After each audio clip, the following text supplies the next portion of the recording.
Hey, it's Dave from Southgate Travel Adventures. We have an interesting one for you today. Let's compare Cabarete, the Dominican Republic, versus Tulum, Mexico. We have some interesting findings.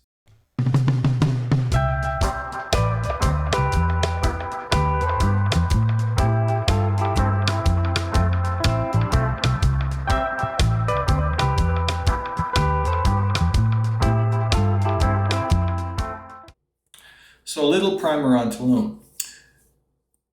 Tulum is part of the Maya Peninsula. So when you fly in, you'll fly into either Tulum or you'll fly into Cancun. Going down south on the Mayan Peninsula, you'll travel through Playa del Carmen and then eventually Tulum. What you'll find in Tulum, it's a beautiful, beautiful area, nice beach, still has sargassum, which is a problem in the Maya Peninsula right now. But it's kind of like two towns. You got your hotels that are on the beach, separated by a long road that's maybe a 20-minute, 30-minute drive. It's certainly not walkable.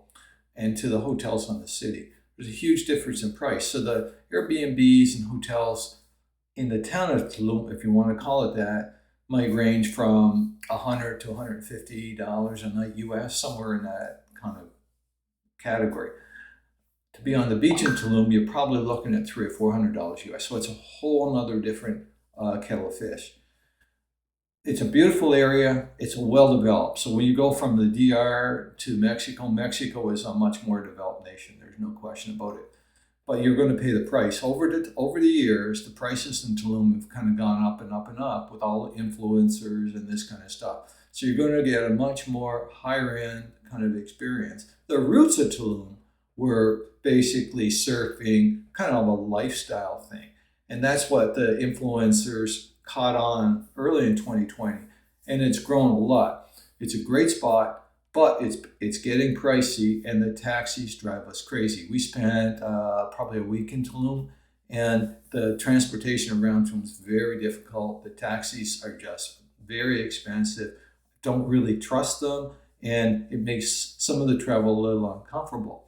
Let's take a quick look at some video of the Tulum area and see where we stayed. We actually stayed at the El Marriott, which was great. It wasn't in a hotel zone. It was in the town of Tulum. You can take a collectivo if you wanted to the beach area, or you could take a taxi, or you could probably rent a bike. So that was the three ways you get there, and you probably need to take a taxi to go to the Mayan ruins from Tulum, which you can actually see from the Aloft. Anyway, we'll run some video, and you'll get a feel for the vibe in Tulum.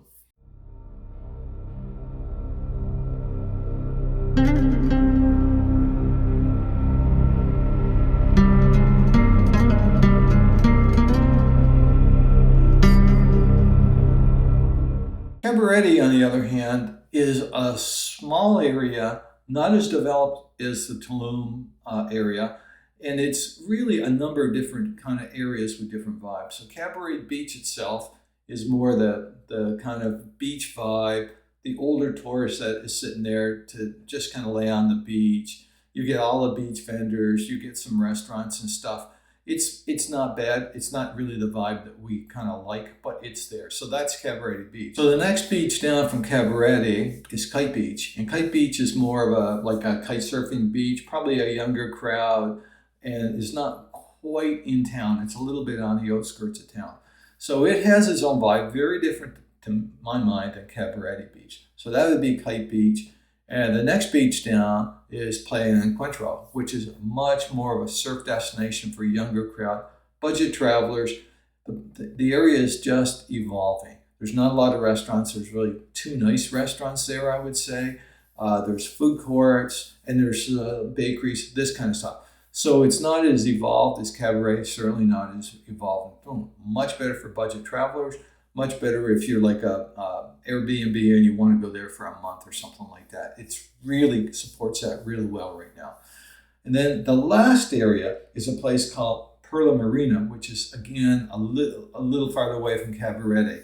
And there were some interesting places we saw there that really give Tulum a run for the money if you're looking for kind of a luxury ecotourism experience. So we'll run some videos now, and I'll have some subtitles on where they are, and they are very different, very different areas, very different experiences. Really just depends what you want and what you're looking for. To give you some idea of price ranges, you're going to find that in Playa Encuentro, the Airbnbs are 1 to 150 US a night, and probably in Pearl Marina, the higher end ones are maybe 150 to 2 and a quarter US a night. The very nice ones that are on the beach, they're very nice. So there's still a range, but the range is a smaller range is less expensive than what you're going to see in Tulum, which can easily hit $400 a night US.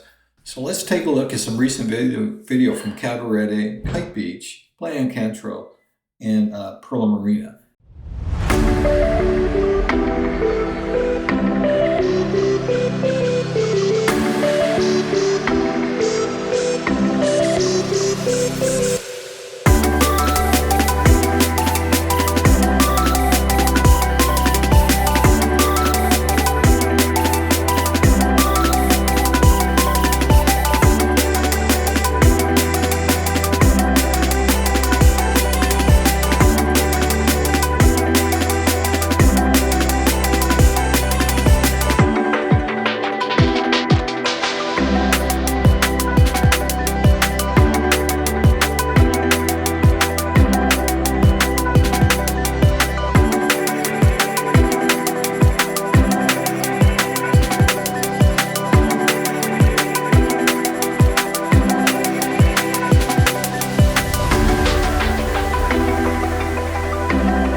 So to sum it up, what you're going to find is the Tulum area and Playa del Carmen area of Mexico are more developed than what you're going to find in the North Shore of the Dominican.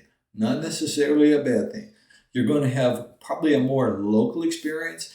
If that means anything to you, in the Dominican on the North Shore, you're probably going to spend a little less, and you're probably going to have the same experience you would have at Tulum or Playa del Carmen maybe 5 to 8 years ago.